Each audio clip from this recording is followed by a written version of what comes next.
Hello बच्चों, welcome back to next exam polytechnic by Aakarsh academy. कैसे हैं आप लोग? अच्छे हैं। उम्मीद करता हूं आप सभी लोग बहुत अच्छे होंगे, खुश होंगे और स्वस्थ होंगे। जैसा कि आप लोग देख रहे हैं, हम लोग अप्लाइड फिजिक्स 1 का ऑब्जेक्टिव कर रहे हैं। ये ऑब्जेक्टिव टेस्ट नंबर 3 है। इससे पहले 2 टेस्ट हम लोग कर चुके हैं। ये सारे टेस्ट, ये सारे ऑब्जेक्टिव क्वेश्चंस एग्जामिनेशन के पॉइंट ऑफ व्यू से हमने कलेक्ट किए हैं। आइए वन बाय वन ये टेस्ट सीरीज 3 को एग्जीक्यूट करें। ये रहा आपके सामने पहला सवाल। पहला सवाल कहता है work is quantified by. Work कैसे आप क्वांटिफाइड करोगे? ये रहा ऑप्शन आपके सामने। Component of the force along the displacement multiplied by displacement. Component of the displacement along the force multiplied by force. Component of the force perpendicular to the displacement multiplied by the displacement. Either A or B. A और B. Mark करें अपने response को, जल्दी जल्दी से mark करें कौन सा आंसर सही है इसमें, कि आप एक फोर्स को कैसे क्वांटिफाई करोगे। ये रहा इस सवाल का सही जवाब आपके सामने, आपके स्क्रीन पर। आइदर ए और B. Component of force along the displacement multiplied by displacement और component of the displacement along the force multiplied by the force। है ना? बिल्कुल सही है। कैसे? ये रहा। हम जानते हैं कि जो फोर्स वर्क डन है, work is F S cos theta, जहां पर ये फोर्स और ये डिस्प्लेसमेंट, ये दोनों के बीच कोई एंगल है। कौन एंगल? ये थीटा है। ये अगर फोर्स है, सपोज कि ये डिस्प्लेसमेंट है, ये एंगल थीटा है। इसी को हम लोग रिजॉल्व करते हैं ना, इसी को, या फोर्स को रिजॉल्व करो इसके डायरेक्शन में, डिस्प्लेसमेंट के डायरेक्शन में, या डिस्प्लेसमेंट को रिजॉल्व करते हैं हम लोग फोर्स के डायरेक्शन में, है ना? तो अगर हम यहाँ पर डिस्प्लेसमेंट को रिजॉल्व करते हैं फोर्स के डायरेक्शन में, तो ये हो जाएगा एस कॉस थीटा। इसी दोनों को गुना कर, मतलब इसको हम ऐसे भी ले सकते हैं ना, F into S cos theta. यही रहा S cos theta into F. या तो डिस्प्लेसमेंट का कंपोनेंट फोर्स के साथ मल्टीप्लाई होता है, या फोर्स का कंपोनेंट डिस्प्लेसमेंट के साथ मल्टीप्लाई होता है। इसी चीज को हम लोग ऐसे कर सकते हैं कि ये फोर्स, ये डिस्प्लेसमेंट है, अगर एस, इसके बीच में एंगल ये थीटा है, तो इसको हम लोग इसके अलोंग, इस डिस्प्लेसमेंट के अलोंग क्या करते हैं? रिजॉल्व करते हैं। तो इधर करेंगे तो क्या हो जाएगा? ये एफ कॉस थीटा। इसी चीज को हम लोग ऐसे भी ले सकते हैं, क्या? S into F cos theta. So या तो फोर्स के कंपोनेंट को डिस्प्लेसमेंट के साथ गुना करते हैं, या डिस्प्लेसमेंट के कंपोनेंट को फोर्स के साथ गुना करते हैं। This is the correct answer. So component of the force along the displacement multiplied by the displacement, and component of the displacement along the force multiplied by force. This is the correct answer. चलिए next. If the kinetic energy of particle is double then its momentum will be. अगर किसी particle का kinetic energy double कर दिया जाए तो momentum क्या होगा? Momentum remain unchanged, be doubled, be quadrupled and increase by √2 times. जल्दी मार्क करें अपने आंसर को, कौन सा सही जवाब होगा? If the kinetic energy of particle is double then its momentum will be. जल्दी मार्क करो, जल्दी। काइनेटिक एनर्जी एंड मोमेंटम के बीच में जिसके पास रिलेशन होगा वो मैंने पढ़ाया आपको, है ना? वो मार्क कर लेगा बहुत जल्दी। रिस्पॉन्स कीजिए अपने जवाब को बहुत जल्दी। The kinetic energy of particle is double then its momentum will be. इसका मोमेंटम क्या होगा? इसका मोमेंटम नहीं बदलेगा, मोमेंटम डबल हो जाएगा, है ना? या √2 टाइम्स अधिक हो जाएगा, क्या होगा? ये रहा इस सवाल का सही जवाब आपके सामने। This is the correct answer. Momentum जो है क्या हो जाएगा? Increase by √2 times. जो काइनेटिक एनर्जी हम लोग कहते हैं, that is kinetic energy half mv²। नहीं, this kinetic energy also written by simplifying this half mv square square of the momentum by twice of mass. So kinetic energy is proportional to the square of the what momentum. Yeah, momentum under root kinetic energy is proportional to the momentum.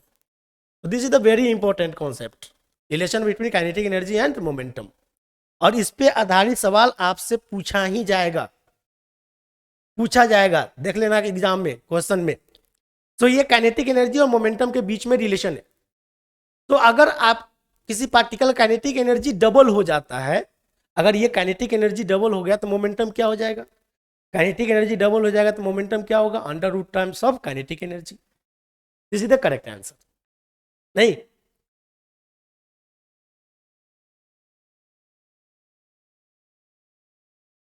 चलिए next question. If a momentum of a body be tripled then its kinetic energy will be. जल्दी बताइए. अभी हमने just इससे पहले वाले question में आपको हिंट्स भी दिया, समझाया, बताया भी, है ना? उसी का जवाब है. क्या होगा? जल्दी मार्क करें कि अगर if momentum of a body be tripled, किसी बॉडी का मोमेंटम 3 गुना हो जाता है तो काइनेटिक एनर्जी क्या होगा? जल्दी मार्क करें अपने रेस्पॉन्स को, जल्दी. ये रहा इस सवाल का सही जवाब. 9 टाइम्स हो जाएगा. नहीं, 9 टाइम्स हो जाएगा ना. क्यों हो जाएगा 9 टाइम्स? क्योंकि kinetic energy is proportional to the square of the momentum. अगर मोमेंटम 3 गुना हो गया तो काइनेटिक एनर्जी क्या हो जाएगा? 3 का square, 9 times. Next question. As per conservation of energy following statements holds true. इसमें से कौन सा स्टेटमेंट ट्रू है according to the conservation of energy? Mark करें अपने रिस्पॉन्स को, जल्दी मार्क कीजिए. जल्दी मार्क करें. As per conservation of energy following statements holds true. Potential energy 1 plus kinetic energy 1 equal to potential energy 2 plus kinetic energy ये 2. Potential energy 1 plus potential energy 2 equal to potential energy 2 plus kinetic energy 2. क्या है ये? 1 2 1 2 1 2. जल्दी mark करें अपने response को. As per conservation of energy which one is correct? ये रहा इस सवाल का सही जवाब. Potential energy plus kinetic energy equal to potential energy plus kinetic energy, that is conservation of momentum. हम लोग पढ़े हैं ना, कंजर्वेशन ऑफ एनर्जी. किसी भी बॉडी का एनर्जी कंजर्व होता है नहीं, कब तक? जब तक उस पर कोई एक्सटर्नल फोर्स काम ना करे, ना. नोट कर लीजिए. This is the correct answer. Next question. Work में भी, वर्क क्या हो सकता है? Positive, negative, zero, all of the above. जल्दी मार्क करो, जल्दी. वर्क क्या होगा? वर्क में भी positive, negative, zero, all of the above. ये रहा सही जवाब, all of the above. Work में भी पॉजिटिव, में भी निगेटिव, में भी जीरो. वर्क कुछ भी हो सकता है, पॉजिटिव, निगेटिव और जीरो में. Next. A man push a wall and fail to displace it, he does. एक आदमी दीवार को पुश करता है और उसको डिस्प्लेस करने में असक्षम होता है, फेल हो जाता है. ही डज, क्या उसने किया? क्या निगेटिव वर्क किया? Positive but not maximum work, no work at all, maximum work. क्या उसने बहुत अधिक काम किया या कोई काम नहीं किया? पॉजिटिव किया but not maximum, negative work किया. क्या किया? है ना, हम सभी जानते हैं कि नो वर्क, कोई काम नहीं किया इसने, किसी भी तरह का काम नहीं हुआ. नेक्स्ट. ये रहा सही जवाब. N object moving in circular orbit does. कोई बॉडी एक सर्कुलर पाथ पे चल रहा है तो वो क्या काम करेगा? ये रहा आपके सामने ऑप्शन. पॉजिटिव वर्क करेगा, निगेटिव वर्क करेगा, नो वर्क करेगा, नन ऑफ द अबव, इसमें से कोई नहीं. जल्दी मार्क करें अपने रिस्पॉन्स को. An object moving in circular orbit does positive work, negative work, no work, none of the above. कौन है सही? जल्दी मार्क करो. ये रहा इस सवाल का सही जवाब, no work. Next. If a force F is applied on a particle and the particle move with velocity v, then power will be. किसी एक पार्टिकल पर एक फोर्स एफ अप्लाई होता है, वो पार्टिकल एफ वेलोसिटी से मूव करता है, तो उसकी पावर क्या होगी? नहीं, उस पार्टिकल का पावर कितना होगा? जल्दी मार्क करिए, आपके सामने option, force into velocity, force बटे वेलोसिटी, फोर्स इंटू वेलोसिटी का square, none of the above. जल्दी मार्क करो, जल्दी जल्दी। If a force F is applied on a particle and the particle moves with a velocity v, then the power will be force into velocity, force बटे velocity, force into velocity का square, none of the above. ये रहा इस सवाल का सही जवाब, force into velocity. Next question, if the unit of force and length are increased by 4 times, then the unit of energy increase by. The unit of force and length are increased by 4 times, then the unit of energy increase by 2 times, 4 times, 8 times, 16 times. Force और length का अगर value बढ़ा दिया जाए, 4 गुना कर दिया जाए, तो एनर्जी का वैल्यू कितना बढ़ जाएगा? ये रहा इस सवाल का सही जवाब, आपके सामने आपके स्क्रीन पर 16 टाइम्स बढ़ जाएगा। कैसे बढ़ जाएगा 16 टाइम्स? 16 टाइम्स कैसे बढ़ेगा? Energy, work done, work done, ये क्या है आपका? Energy transfer, act of energy transfer is the work done. तो this is the force into displacement. अब ये फोर्स और डिस्प्लेसमेंट 4-4 गुना बढ़ गया, ये भी 4 गुना, ये भी 4 गुना, तो 4 चौका 16 गुना बढ़ जाएगा ये एनर्जी। नहीं, ये रहा सही जवाब। Next, the rate of doing a work is called, rate of doing a work is called power, impulse, torque, momentum. जल्दी मार्क कीजिए, the rate of doing a work is called, rate of doing a work is called power. Next, watt second is a unit of, इसमें से किसका unit है watt second?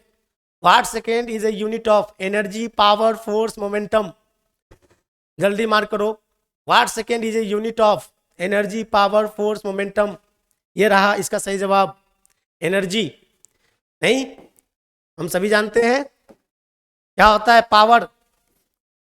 Power क्या होता है? Power is work done by time, rate of doing a work is called power. यही कहते हैं क्या, वर्क डन ही क्या है? Energy, energy by time. तो यहां से वाट सेकेंड है, इसका यूनिट क्या है? वाट। एनर्जी का यूनिट क्या है? जूल। एनर्जी, हम एनर्जी ही लिखे, ये एनर्जी है, बटे टाइम, टाइम का यूनिट क्या है? सेकेंड। तो एनर्जी बराबर क्या हो जाएगा? वाट इंटू सेकेंड, यही ना होगा सिंपली, एनर्जी वाट सेकेंड, इसी को हम लोग जूल कहते हैं। Next, 1 horse power is equal to, 1 horse power कितना के बराबर होता है?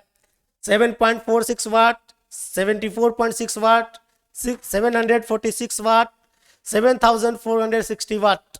जल्दी मार्क करें अपने आंसर को, 1 हॉर्स पावर इक्वल टू, ये रहा इस सवाल का सही जवाब, दैट इज 746 वाट।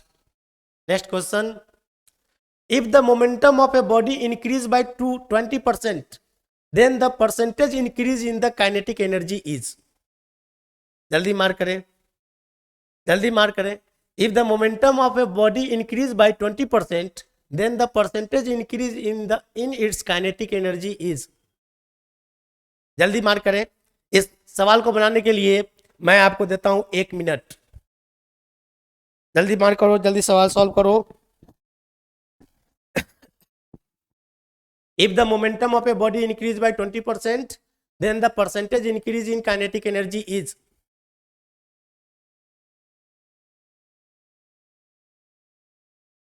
सब खामोश हो गया, एकदम कोई जवाब नहीं है ना, ऐसा लगता ही नहीं है कि आप लोग आने के जुड़े हुए हो, एकदम खामोश।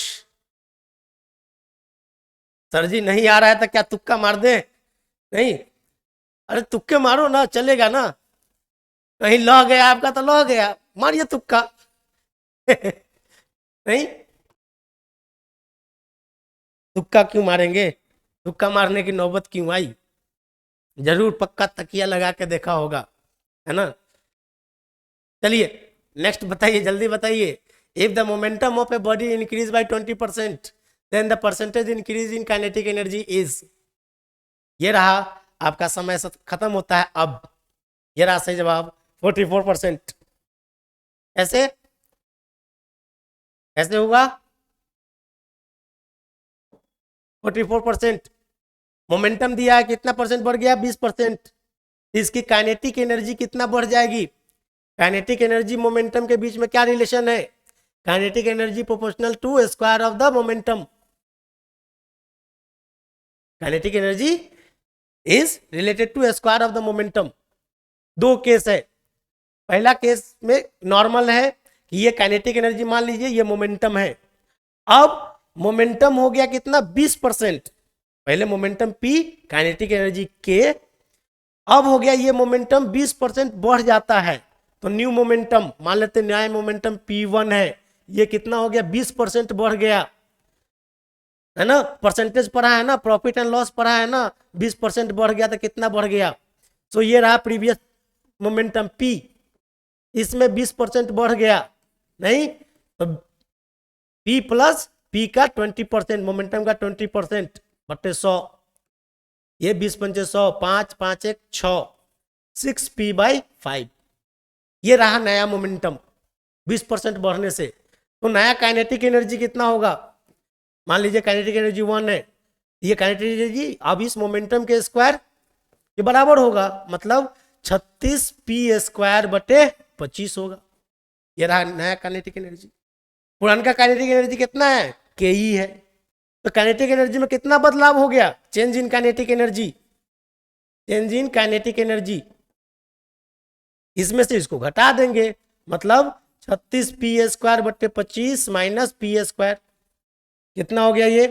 25, 36 25 11, 36 25 मतलब 11 का डिफरेंस होगा ना, 11P²।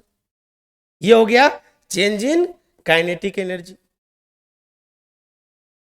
तो कितना परसेंटेज में ये, मतलब कितना परसेंट है ये? इसका कितना परसेंट है? कितना परसेंटेज बदल गया, यही ना बात पूछ रहा है। इंक्रीज इन काइनेटिक एनर्जी, है ना। Percentage increase in kinetic energy, कितना परसेंट बढ़ गया? परसेंटेज निकालो।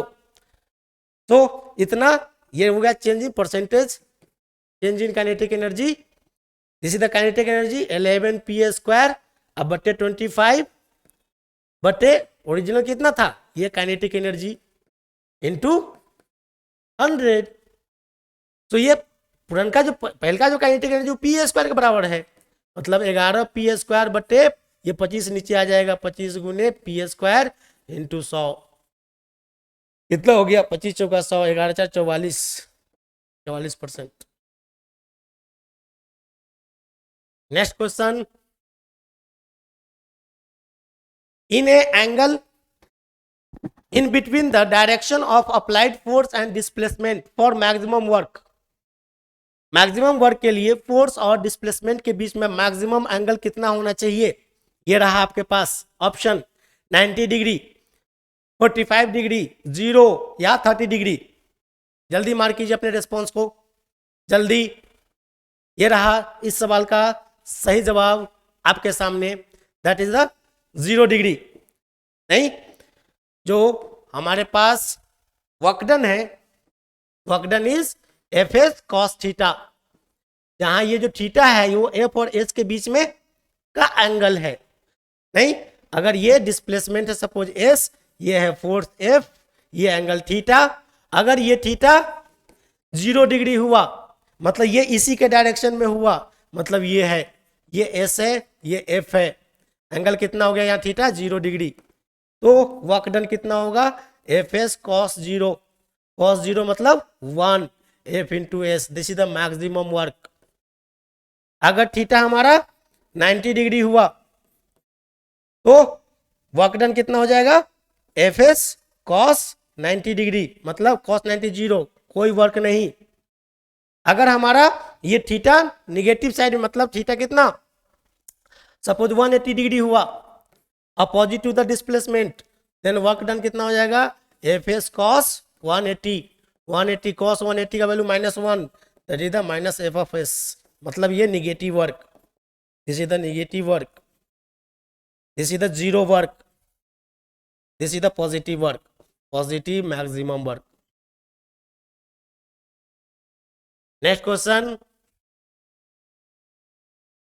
two stones of mass 1 kg and 2 kg are dropped simultaneously from the same height.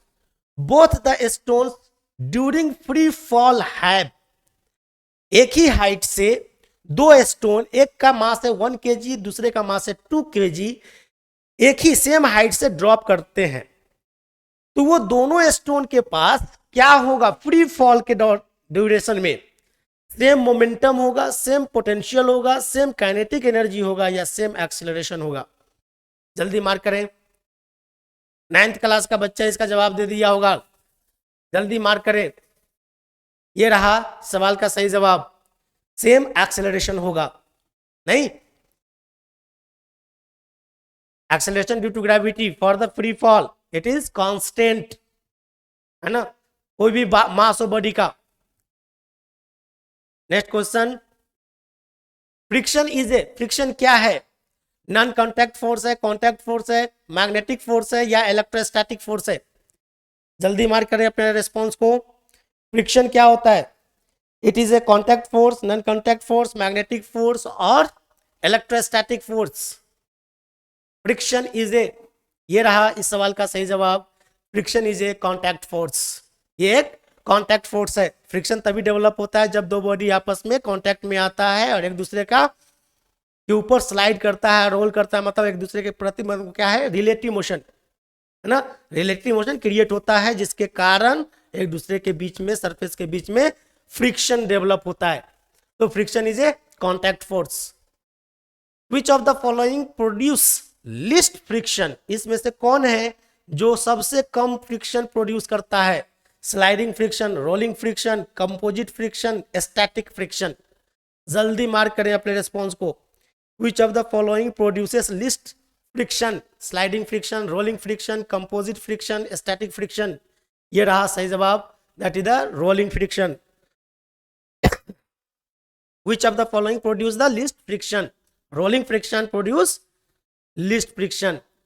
Next, friction always, friction हमेशा क्या करता है, अपोजेस द मोशन, मोशन का अपोज करता है, हेल्प्स द मोशन, मोशन को सपोर्ट करता है, बोथ ए एंड बी, ये दोनों सही है, या अपोजेस द मोशन, मतलब वो सेम ऑप्शन रिपीट हो गया है। बताइए, आपको इसी तीनों में सिलेक्ट करना है, ए बी सी में। जल्दी मार्क करें, कोई डी भी मार्क कर सकता है ना, उसके लिए ये भी ऑप्शन है।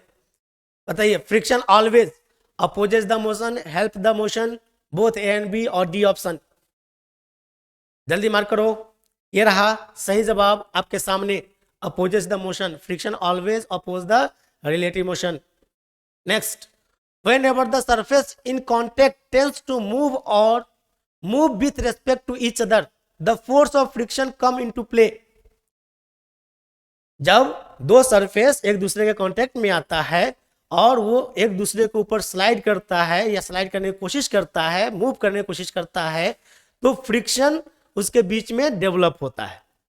इसके कारण only if the object are solid, केवल सॉलिड ऑब्जेक्ट होना चाहिए, only if one of the two object is liquid, उस दोनों में से कोई एक ऑब्जेक्ट अगर लिक्विड है तो, only if one of the two object is gaseous, है ना, कि कोई भी only if one of the, मतलब दो में से कोई एक गैसियस है तो, irrespective of whether the object are solid, liquid और गैस।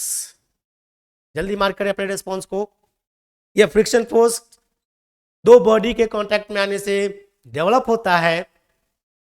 वो दो बॉडी का नेचर क्या होना चाहिए, सॉलिड लिक्विड गैस, या सॉलिड सॉलिड, या सॉलिड लिक्विड, या लिक्विड गैस, क्या मतलब क्या कॉम्बिनेशन होना चाहिए, ये आपके सामने ऑप्शन है।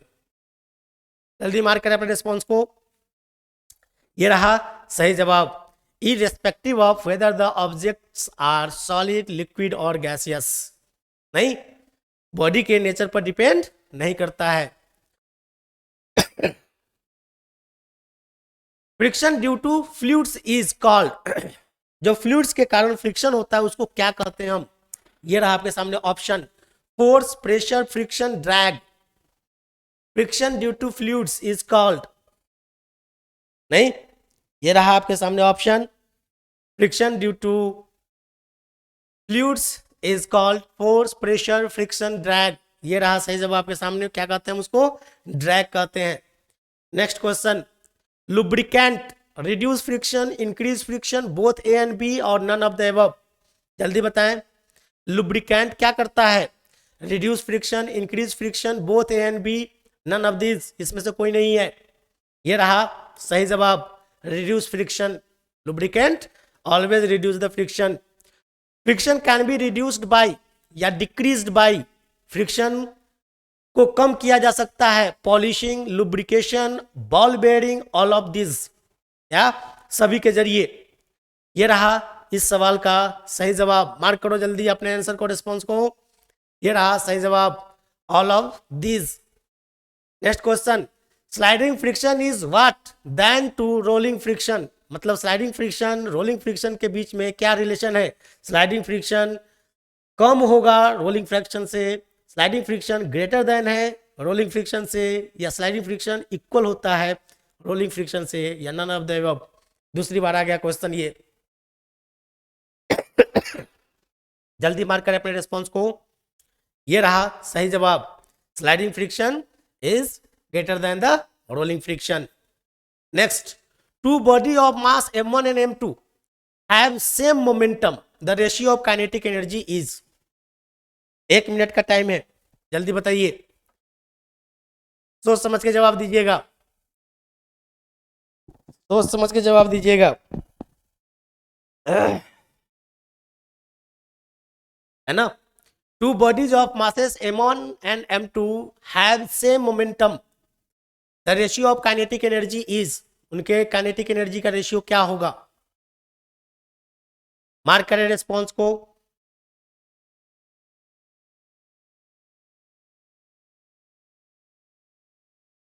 मार्क करें रिस्पॉन्स को अपने।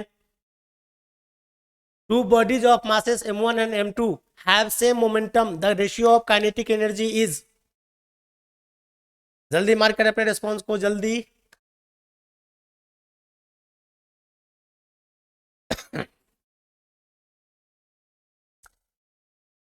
आपका समय खत्म होता है अब। ये रहा इस सवाल का सही जवाब, m2/m1। ऐसे दो बॉडी है, एक का मास m1 है, दूसरे का मास m2 है ना। ये दोनों का मोमेंटम सेम है, इसका भी मोमेंटम p है, इसका भी मोमेंटम p है। आपको रेशियो पूछता है काइनेटिक एनर्जी का, इसका काइनेटिक एनर्जी मान लो ke1 है, या k1 k2 लिख लेते हैं।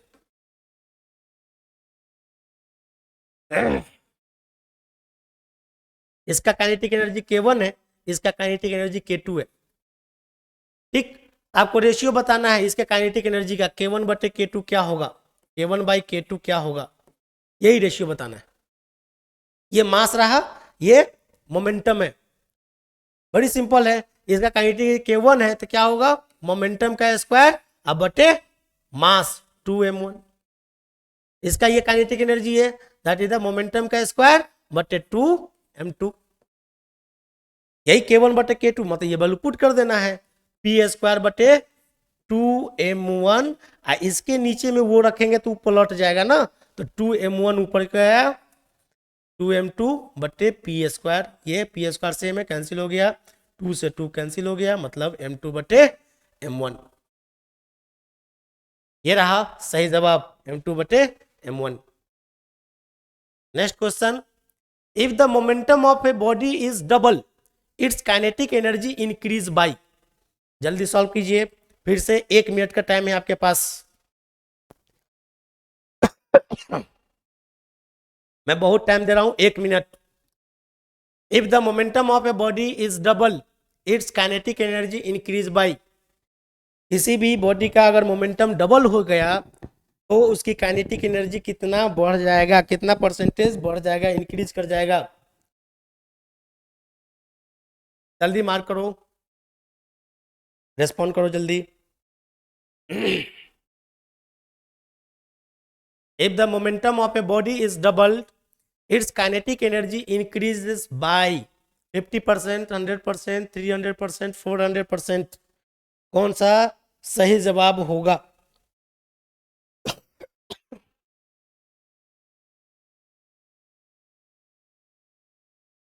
जल्दी मार्क करें।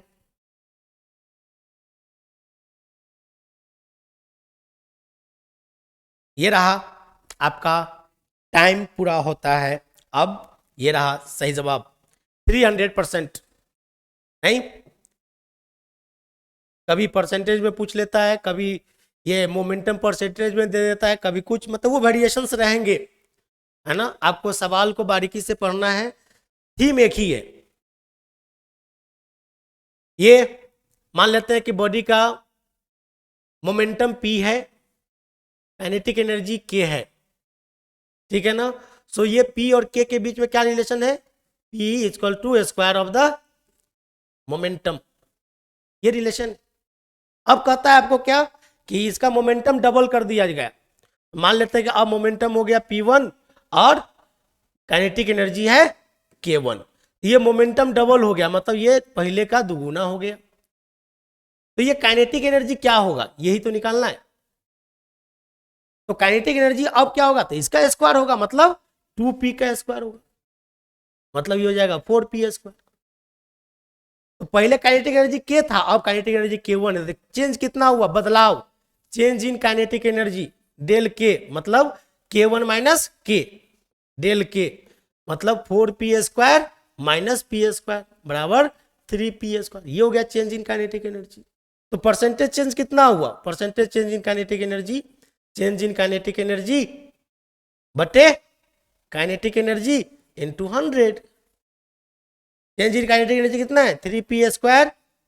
ये काइनेटिक एनर्जी कितना है, p स्क्वायर गुने 100, p स्क्वायर से p स्क्वायर कट गया 300%। ये रहा सही जवाब। Next question, two body of mass m1 and m2 have same kinetic energy, the ratio of their momentum. सवाल सेम है, सवाल सेम है ना। अब क्या दे दिया है, दो बॉडी है जिसका मास m1 m2 डिफरेंट मास है, लेकिन उनका काइनेटिक एनर्जी सेम है। तो उसका क्या निकालना है, रेशियो ऑफ मोमेंटम, उनके मोमेंटम का रेशियो क्या होगा। जल्दी मार्क करो, जल्दी बताइए। लगभग इस टाइप का सवाल, ये तीसरा चौथा सवाल होगा ये। Two bodies of masses m1 and m2 have same kinetic energy, the ratio of their momentum is under root m2 by m1, under root m1 by m2, m1 square by m2 square, m2 square by m1 square. ये रहा सही जवाब आपके सामने, under root m1 by m2।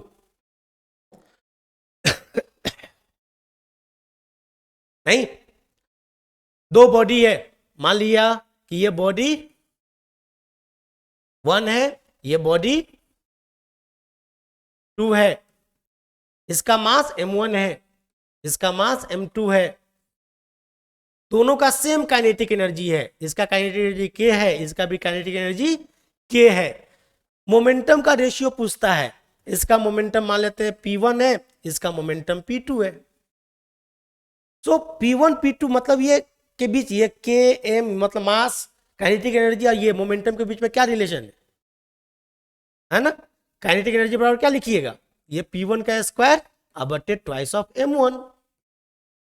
So P1 बराबर क्या होगा, तो K इंटू 2m। बात समझ में आ रहा है। यहां पर भी ये लिखेंगे तो क्या लिखेंगे, P2 स्क्वायर बटे 2m2। अब ये दोनों का काइनेटिक एनर्जी सेम है, मतलब ये पार्ट और ये पार्ट भी सेम। आपको इक्वेट करने की, मतलब इंडिविजुअल निकालने की भी आवश्यकता नहीं है, सीधे इक्वेट कर दीजिए, है ना। सो P1 का स्क्वायर बटे 2m1 बराबर P2 का स्क्वायर बटे 2m2, 2 से 2 कैंसिल, सो P1 स्क्वायर बटे P2 स्क्वायर बराबर क्या हो गया, m1 बटे m2। ये स्क्वायर उधर चला जाएगा तो क्या मिलेगा हमको, P1 बटे P2 बराबर P1 by P2 equal to under root m1 by m2। नहीं, this is the correct answer.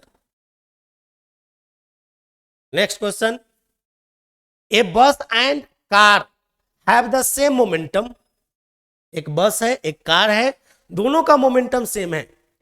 If kinetic energy of bus is k1 and kinetic energy of car is k2, then इसमें से कौन सा relation सही है? सोच समझ के मार्क कीजिएगा अपने रेस्पॉन्स को, अपने रेस्पॉन्स को सोच समझ के मार्क कीजिएगा, सवाल में सब कुछ है। ए bus and car have the same momentum if kinetic energy of bus is k1 and kinetic energy of car is k2, then k1 is greater than k2, less than k2, equal to k2, या k1 is greater than equal to k2, which one is correct answer? जल्दी mark करो, जल्दी mark करो। एक car है एक bus है, दोनों का मोमेंटम सेम है, काइनेटिक एनर्जी डिफरेंट है, तो किसका काइनेटिक एनर्जी इससे बड़ा है कि छोटा है, बस का और कार का, या दोनों बराबर है ना? ये क्वेश्चन उसको कहते हैं ना कि मानसिक यानी कि बौद्धिक क्षमता, बौद्धिक क्षमता आपका मेंटल कितना मतलब स्ट्रांग है, मेंटल एबिलिटी, उस पर डिपेंड करेगा इसका जवाब। ये रहा इस सवाल का सही जवाब, k1 is less than k2। आपका बौद्धिक क्षमता हमने नाप लिया है ना। ये रहा इसका एक्सप्लेनेशन, ये रहा बस, ये रहा कार, दोनों का पास मोमेंटम सेम है, इसका मोमेंटम p है, इसका भी मोमेंटम p है। काइनेटिक एनर्जी डिफरेंट है, इसका काइनेटिक एनर्जी k1 है, इसका काइनेटिक एनर्जी k2 है। मोमेंटम सेम है, काइनेटिक एनर्जी तो डिफरेंट दे देगा। इससे क्या पता चलता है, अगर ये काइनेटिक एनर्जी डिफरेंट न भी दे, सॉरी मतलब नहीं ऐसा नहीं बोलता है ना कि ये k1 k2 है ना, सीधे कहता कि काइनेटिक एनर्जी इज, बस का ज्यादा है कार का कम है, दोनों का बराबर है, क्या है नहीं है। सो काइनेटिक एनर्जी किससे रिलेटेड है, मोमेंटम के साथ। So kinetic energy is square of this momentum बटे what, 2 times of mass of bus, ये रहा बस का मास mb, और इसका जो काइनेटिक एनर्जी होगा ये भी होगा स्क्वायर ऑफ द मोमेंटम बटे twice of mass of car mc। नहीं, अब तो दोनों को कंपेयर करो, ये मोमेंटम तो सेम है, ये मोमेंटम सेम है, ये 2 2 कैंसिल हो गया, ये mb मतलब mass of the bus, mass of the car. एक बच्चा ही बताएगा, जिस बच्चे को मास के बारे में मालूम है, 9th क्लास का बच्चा, कि कौन भारी होगा, बस की कार, नहीं बस की कार, किसका मास ज्यादा हो सकता है? तो स्वाभाविक है, लॉजिक यही कहेगा कि बस का मास mb जो है वो ग्रेटर देन है mc से, कार के मास से अधिक होगा। लॉजिक तो यही है। नहीं, कोई पूछेगा कि एक ट्रेन में या मोटरसाइकिल में कौन भारी है ना, तो जो डिसमेंटल होगा वो कहेगा मोटरसाइकिल है ना, लेकिन जो मेंटली स्ट्रांग होगा वो तो बिना मतलब इस सवाल को पढ़ते उसके माइंड में आ जाएगा ये चीजें कि बस तो भारी है बेटा, उसका मास अधिक है, कार का मास कम है। काइनेटिक एनर्जी है वो इनवर्सली प्रोपोर्शनल होता है मास के, मतलब ये मास कम है, सॉरी ये मास ज्यादा है, इसका मतलब है कि ये काइनेटिक एनर्जी कम है, ये मास अधिक है, ये कम है, तो इसका मास अधिक होगा। नहीं, कार का मास अधिक है, किससे, बस से, कम है, तो इसका क्या होगा, काइनेटिक एनर्जी अधिक होगा। हो गया, ये कम है, ठीक है, मतलब कि ये इनवर्सली प्रोपोर्शनल है। सो K1 is less than what, K2। This is the correct answer. Next, force of friction depends on, friction का फोर्स किस पर डिपेंड करता है? Roughness of surface, smoothness of surface, inclination of surface, all of the above. जल्दी mark करो अपने response को। ये रहा इस सवाल का सही जवाब, all of the above. Friction depends on roughness of surface, smoothness of surface, inclination of surface. Stopping distance of a moving vehicle is directly proportional to, जो स्टॉपिंग डिस्टेंस होता है किसी व्हीकल का, वो डायरेक्टली प्रोपोर्शनल किसके है? Square of the initial velocity, square of the initial acceleration, the initial velocity, the initial acceleration. जल्दी mark करें अपने रिस्पॉन्स को। The stopping distance of a moving vehicle is directly proportional to square of the initial velocity, square of the initial acceleration, the initial velocity, the initial acceleration. जल्दी mark करो। Stopping distance, कितने को ये भी नहीं पता होगा स्टॉपिंग डिस्टेंस होता क्या है? जहां पे गाड़ी रुक गई वही स्टॉपिंग डिस्टेंस होता है, नहीं? जल्दी मार्क कीजिए अपने जवाब को। Stopping distance of a moving vehicle is directly proportional to square of the initial velocity, square of the initial acceleration, the initial velocity, the initial acceleration. Stopping distance वो distance होता है कि जब कोई गाड़ी वाहक एकाएक ब्रेक लगाता है, तो जहां पर एकाएक ब्रेक लगाता है तो गाड़ी वहीं पे थोड़ी रुक जाती है, जहां पर एकाएक ब्रेक लगाता है उस वहां से कुछ दूर तक जाकर के गाड़ी रुकती है ना? तो ब्रेक लगाया यहां पर और गाड़ी चलते चलते जाके रुकी यहां पर। This is the stopping distance, this is the stopping distance. जल्दी बताइए, ये रहा सही जवाब, square of initial velocity, square of initial velocity. क्या होता है? Stopping distance is v square बटे 2 म्यू जी।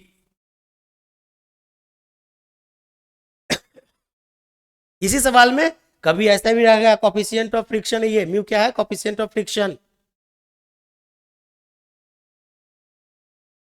कोफिशिएंट ऑफ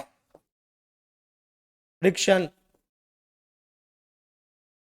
जी तो मालूम है, सबको मालूम है ना, बहुत फेमस है।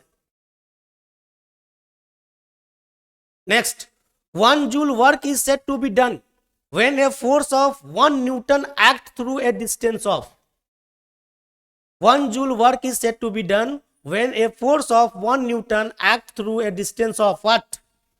1 meter, 1 सेंटीमीटर, 1 मिलीमीटर, 1 किलोमीटर। ये रहा सही जवाब आपके सामने, 1 मीटर। नेक्स्ट क्वेश्चन, बस इतना ही था, है ना? नेक्स्ट क्वेश्चन नहीं था। और इस तरह से हमने ऑब्जेक्टिव टेस्ट सीरीज नंबर 3 आज अभी जस्ट एग्जीक्यूट किया, अप्लाइड फिजिक्स 1 से रिलेटेड, है ना? हमने बहुत फास्ट किया है इसको, बहुत जल्दी इसको हमने एग्जीक्यूट किया। मिलते हैं नेक्स्ट ऑब्जेक्टिव टेस्ट में, है ना? चौथा टेस्ट को लेकर के बहुत जल्दी आपके सामने एग्जामिनेशन के पॉइंट ऑफ व्यू से, है ना? तब तक मुझे दीजिए इजाजत। Thank you, thanks a lot. आप लोगों ने देखा, बहुत बहुत धन्यवाद, शुक्रिया, थैंक यू।